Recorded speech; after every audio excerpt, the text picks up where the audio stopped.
All right, YouTube, it's your boy Rod GB. I'm back in the house.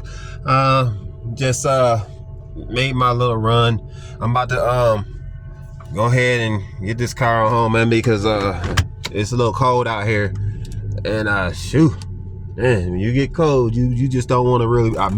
For me, I don't like being out too much in the cold unless I just really have to be out. In this run, I just had to make it, so I just went ahead and took care of that. Now I'm just back home, so get comfortable and get rested.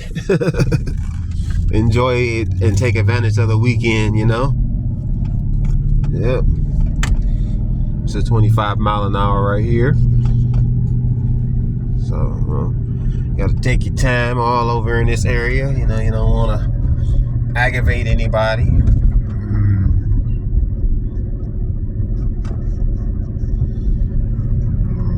This Taco Bell.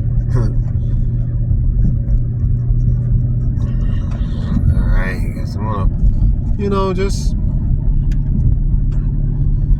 show you how Granddaddy is running now. I mean, he's, like I said, he's better than he has been in a while. When we drove him back from Ohio, he ran good. He with the exhaust leak and bad brakes and everything. Remember when we drove him before? He looked like a Christmas light there. Now the only thing that's on now is the slip light and the TCS off light. That's the only thing that I can see right now. So that's on the dash, and the anti-lock brake light. The brakes have been fixed, but because the slip light and the CS light are messing up, that's basically the what do you call that? The little slip system or whatever, traction control system. Because that's acting up, that's the reason why he's got the anti-lock brake light on too. So once I fix what's going on with the traction control system, then I'll be able to get rid of that anti-lock brake light. That's basically what's going on. Yep. Alright, so let's play around with him a little bit. Just a little bit playing around with him a little bit, because we passed a little area that would have been a problem.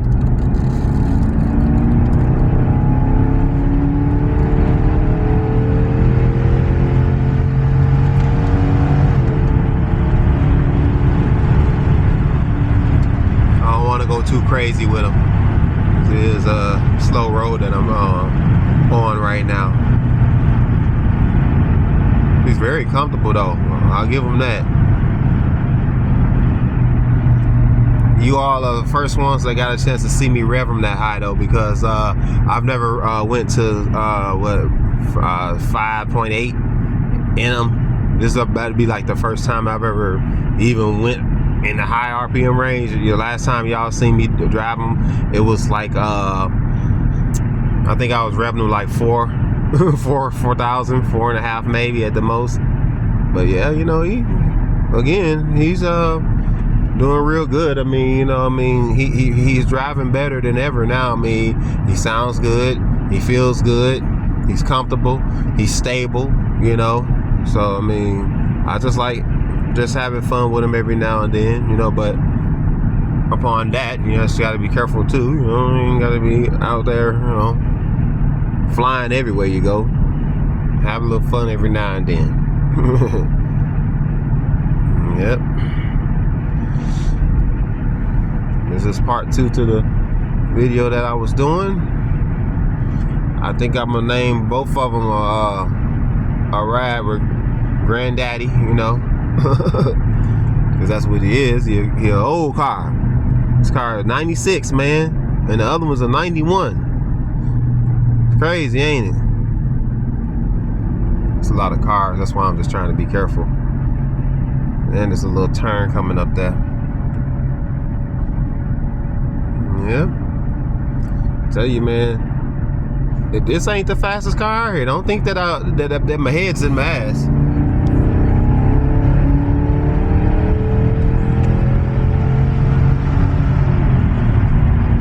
Here's the turn right here.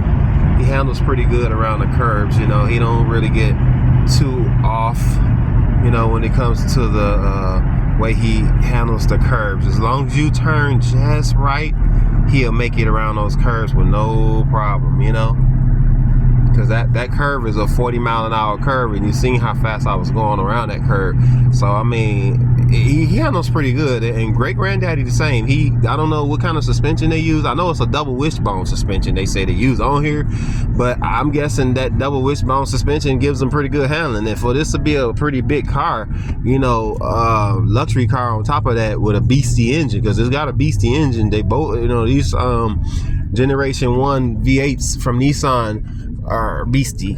They very beastie, and you know it'll pull a heavy car like this with no problem. I can understand why people take these engines out and they'll put them like in a Z350 or a Z300, or, you know, ZX300 and things like that. They take these engines and they put them in the small cars, and I can understand why, because these cars, this engine feel like it could haul a truck. You know, it's no joke. It pull hard, you know. And this is basically stock, you know what I'm saying? I don't have done nothing to this car but just put Flowmasters on it, eliminated the third muffler in the back, and that's basically it, man, you know. Whoo, man, it really puts you back in the seat, man. It do. Now you see how different he sounds too, though, right? Yeah, man, he a monster. He is a monster. And this engine does have 165,000 on it.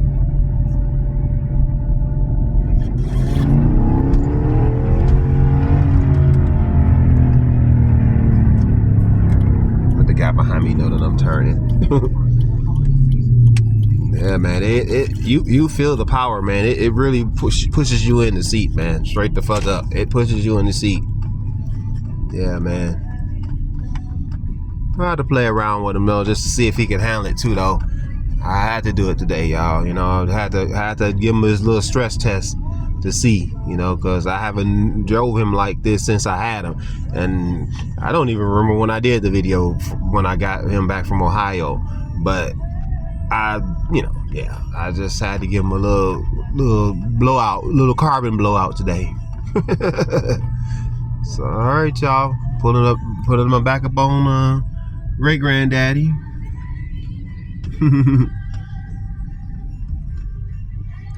know what? Let's start Great Granddaddy up right quick while we playing. You know what I'm saying? Let's go on and start him up right quick.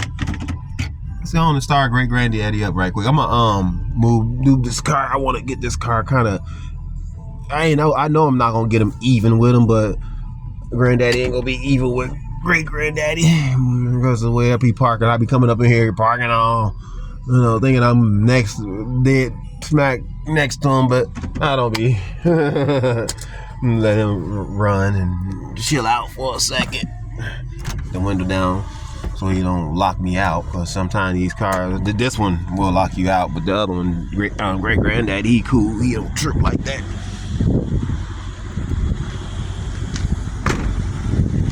Look at Granddaddy. He needs some work, boy, I'll tell you. But I got him sitting up, y'all. He's sitting up. He's definitely sitting up. He got a little broke little spot right there by the wheel well right here. I gotta get that fixed, and the doors and all that type of stuff on him fixed. But and then get some better wheels for him, because the wheels are bogus on him. And you know, get all that little stuff like that fixed up there, man. You know, get them little nicks and knacks. I mean, as you can see, I'm little by little getting them fixed.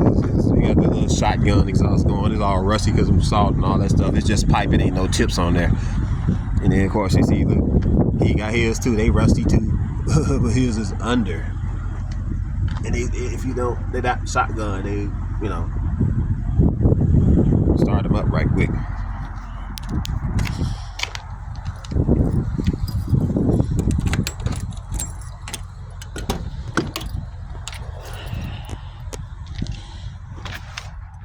Like my boy said, you should start that motherfucker up, man.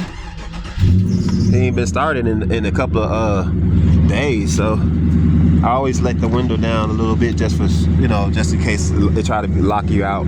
I know this one ain't gonna lock me out, but I just do it anyway.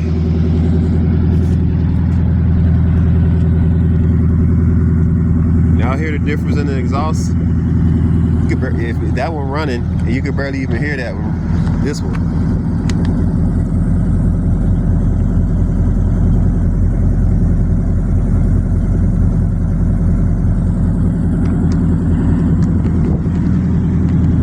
Granted, this is a cold start versus that one. It's not a cold start, but I mean, he got the 2 catalytic converters, you know, so versus 4 catalytic converters here. But they both push you in the seat, especially this one here, because it got more less. I think it's more back pressure, so it has to push out a little harder. Cause this one's got a bigger exhaust. It's got 2.5 on it. This one's only got 2.25, so that's a big difference too in exhaust. It's more stock, so it's gonna be a little bit. It's gonna be more strong on the low end, where this one's gonna be more strong on the high end. All right, y'all. This is your boy. You know, just wanted to get y'all get a little ride in with these two, Granddaddy and Great Granddaddy. Yeah.